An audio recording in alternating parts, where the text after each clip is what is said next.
Energy Media readers, we are going to talk today about the Jason Kenney government and teachers' pensions.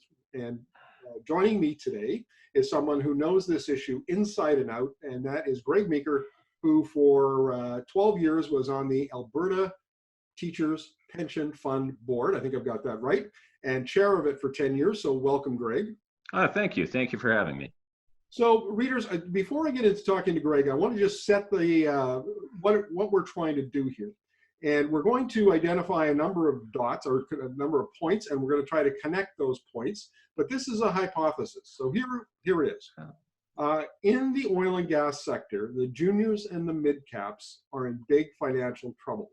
And many of them, because of what's going on with international capital and the slowdown of the global economy and so on, cannot get finance. They can't get enough capital.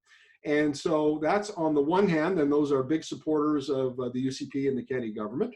And then on the other hand, we have the Kenney government introducing Bill 22, an omnibus bill, one of the provisions being that control over these teachers' pensions funds are now being transferred without consultation over to AIMCO, the Alberta Crown Corporation that administers some other pension funds and public monies. And the teachers are understandably upset about this. So we're going to talk with Greg and get into the weeds on some of this. So Greg, give me, as a start, an overview of your take on the government's decision and Bill 22. Well, I mean, it's quite troubling. I mean, it's troubling on so many different levels. If we start, the Alberta Teachers Retirement Fund has been jointly sponsored with the provincial government since 1939, so along for 80 years. And it's different from a lot of the other public sector plans in Alberta because a lot of them just earned joint sponsorship just a month or two ago, a couple of months ago. So the fact that they would take a plan like this that had been jointly sponsored for 80 years without one word of consultation, without one word of discussion, to up and rip away the investment function from the plan and give it to another Crown corporation, it's troubling. It's troubling indeed. But along with that, Could I have a question for you, Greg? Sure. So the government's rationalization or explanation for this is that moving that fund over to AIMCO will provide efficiencies and lower administrative costs, and ultimately is a benefit to teachers. What's your take on that? Yeah, not so much. I mean, it could be. It could be. I'm familiar with the cost structure at AIMCO for sure, and the reasoning that they've used is that bigger is better. If the larger, there's suitable economies of scale in the investment industry, right? And to go from a smaller plan, which is $20 billion plan, to $100 billion, to put in a $100 billion plan, which is where AIMCO's at right now, should be able to save some money. The problem is that correlation is not absolute at all. And there's a lot of other things that go into making decisions like that. And in fact, when you look at asset classes that have been very successful for ATRF, like private equity, real estate, and large infrastructure projects, very, very successful asset classes, that correlation falls down altogether. And I've been asking, well, since this issue broke, for the business case that the government prepared to support this decision, and it's not been released. The act's been in force now for a couple of days, and still nobody's released this business case. So we don't have a business case. The government has not provided one. The government brought in an omnibus bill that was limited. It invoked closure, so that instead of a month worth of debate, it actually had 3 hours of debate before it was rammed through. There was no consultation with teachers. I'm sorry, but even as an independent, nonpartisan journalist, it looks a little fishy. Yeah, well, not only that, Markham, you really need to go and read the actual budget document from the Alberta government too, because there's two things in there that they have gone out of their way to not address in public. And right in the budget document where they talk about this decision to move the assets over to AIMCO, The introductory line is that this concentration of assets will allow us to create a made in Alberta portfolio. And that's not really defined. And then a paragraph later, it also says that moving this money to AIMCO will support broader agency involvement. Now, when they say the word agency, they're talking about government agencies. So they've not come out and told teachers yet, what other government agencies are going to be involved in AIMCO's investment project, but I'd like to know. Now, there is some precedent for giving a provincial crown corporation that administers pensions, for giving it an economic development mandate. And that, of course, is what Quebec has done. And the Quebec organization has invested in Bombardier and some other risky ventures, I am told by other sources that I've interviewed on this story. And so it kind of gives us a little bit of a clue as to what the government, if it could do and maybe is in the process of doing. Would you agree with that? I would agree with that this gives the potential, right, to want to get an environment like that. I mean, go ahead and do something like that. And that's one of the reasons I've been working so hard to communicate. Well, let's look at how effective that was in Quebec, and let's look at how effective it's been in Alberta, because I would suggest that in both those cases, it is not been effective at all. In Alberta, I just keep coming back to gainers, the Northland Bank failure. I can't tell you how much money the two bank failures we've had here in Alberta. Teachers Retirement Fund lost money in both of those investments, tremendous amounts of money. And I can tell you, teachers, that you can't have them get whipsawed here. Their retirement funds should not be disproportionately invested in Alberta, because if the economy is bad in Alberta and teachers are cut and teachers go into early retirement, they should not have the double impact of having their investments perform poorly as well. Well, now let's talk about the way that can be done, because as I understand it, and there were provisions in the AIMCO Act, in the legislation, that gave government the ability to direct AIMCO and direct its board of directors where it would invest money. And there is some language in Bill 22 that seems to strengthen that ability. Can you address that? Well, I can, particularly the AIMCO Act, Markham. I would just modify what you said just by a tiny little bit.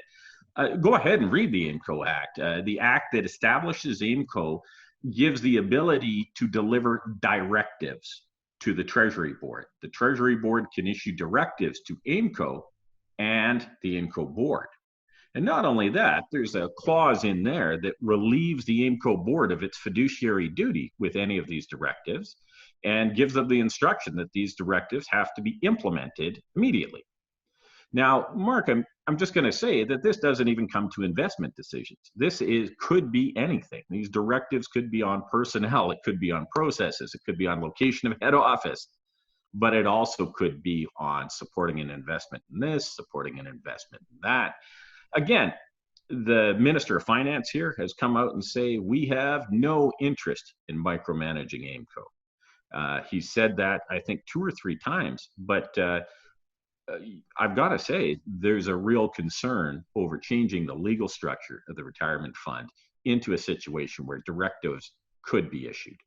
Well, and one could see where the scenario might arise where the government backtracks on that promise and points to, some sort of crisis that would change their mind. So, for instance, 4 or 5 months ago, 9 of the fairly big natural gas producers in Alberta sent a letter to the Premier, and they said, look, gas prices, not only are they low around $1, but some of us have actually had to give away, had to pay our customers to take our product at various points in the last year. And they said there were as many as 13 companies that could go bankrupt over the next 12 to 18 months if the government doesn't do something to rescue them. So let's say 6 months down the road and we have all of these companies, or maybe a dozen of them, whatever number, and they come and they go public and they say, it's a crisis. We're going to go bankrupt and the government is going to be stuck with thousands and thousands of orphan wells, which is going to be an expense, and Yeah. something has to be done. And the government goes, well, my goodness, aren't we well situated given the fact that we've already changed the legislation around AIMCO, and we now have access to a pool of capital that can keep these companies afloat until prices return. I can see that scenario is completely plausible. What's your take?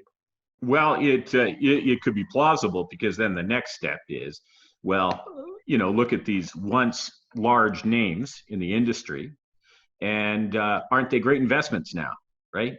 Aren't they great investments, right? They've always been, they have this history in Alberta of being a good investment, an excellent investment, and they have this history in the oil patch, and that's great. But it still ignores that that's the way these things are sold. But really, you have to look forward, not backwards. You have to look to the future of the industry in Alberta, not in the past, to decide on its investment quality. Yeah, and very interesting is I was looking through the AIMCO annual report, and AIMCO, like every other institutional investor, has a risk management strategy. And one of the points that was made is that the different, I think there's 31 funds and organizations that are managed by AIMCO, and all of them have different appetites for risk. Right? Some can take more risk, some of them are not willing and they want less risk. Well, from the teacher's point of view, what is the risk appetite? Well, it's a pension fund. And it's like almost every other pension fund in that risk is central in any decision they make. And I would tell you that in Canada, pension funds are pretty risk adverse. And I would say that Alberta Teachers is not tremendously different. So they would be absolutely very concerned about the overall risk, but they would be concerned about the geographic risk as well. I think the chief executive of AIMCO, Kevin Ubelein, was on Bloomberg yesterday talking about their recent pipeline deal. And I think in that he said that AIMCO was already overexposed to Alberta. And relatively speaking, that means that you should move to address that. Right. I think as I was speaking to someone who is familiar with that situation, and so I haven't got AIMCO on the record. Let's be very clear about that. But my understanding was that an average amount would be to invest 15% of the funds in the province and 85% outside. And AIMCO is more like 50% inside Alberta, which makes it overweight, which increases risk, one would think.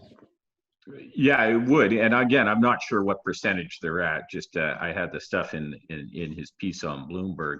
But I would absolutely be concerned, and I would know that the Teachers Retirement Fund board in Alberta would be very concerned about following up on risks like that.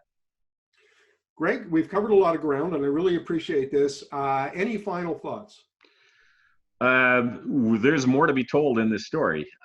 This is how this develops and how this goes forward. It's going to unfold because it speaks to how Alberta is, right? You would think that we sort of have a government that's more on the right and more into free enterprise and more into capitalism, until people have to compete for that capital, and then apparently not so much, and we need subsidies and bailouts. And after all, you're talking about the right-wing government that still owns a bank that directly competes in the private sector. Capitalize profit and socialize risk. Absolutely. It's just funny. These anomalies in our economy in Alberta, I find them absolutely fascinating. Greg, thank you very much. And I'm sure we'll be talking about this topic again in the near future. Hey, Markham, anytime.